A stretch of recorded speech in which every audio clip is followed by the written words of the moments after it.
Sangamon County's public health director is retiring at the end of September. Gail O'Neill is capping off a nearly 40-year career in public health education, with a large majority of that working in Springfield. O'Neill navigated the county through the pandemic, and now she's taking a look back on her career.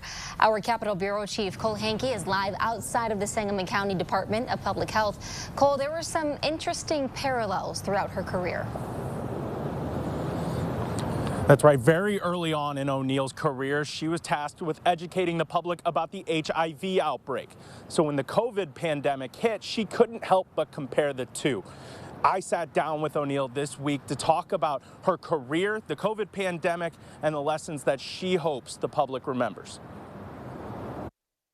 Sangamon County Public Health Director Gail O'Neill's first job in public health education had her teaching kids the basics. Teach little kids and kindergartners about brushing their teeth, and at that time I pushed around a reel-to-reel camera projector from classroom to classroom. But by the end of her career, she was tasked with leading an entire county's worth of people through a global pandemic.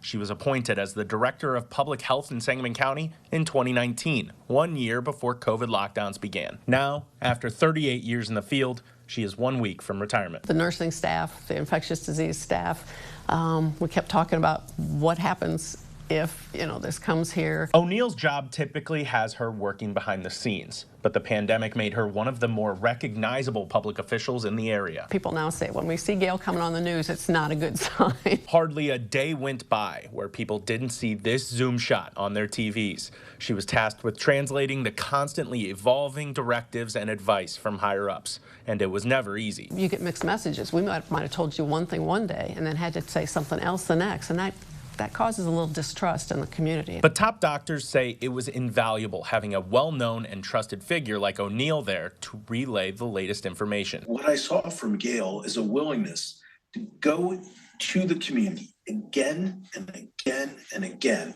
and say, here's what we need to do. COVID tested and in many cases broke that trust, though.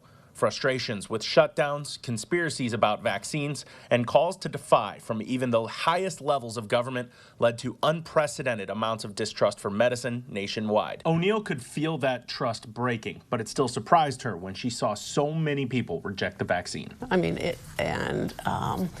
and still choice, but for the most part, we had never really heard of people who wouldn't take something. O'Neill knows that trust won't be mended as quickly as it was broken, but she does hope that the lessons learned from the pandemic don't fade. There's just so many things that we do that we need to highlight so the public doesn't think we're just, the COVID police. Now, O'Neill will officially retire at the end of September, and so far, the county has not appointed her replacement. Reporting in Springfield, I'm Cole Hankey, WCIA 3, your local news leader. All right, Cole, thank you.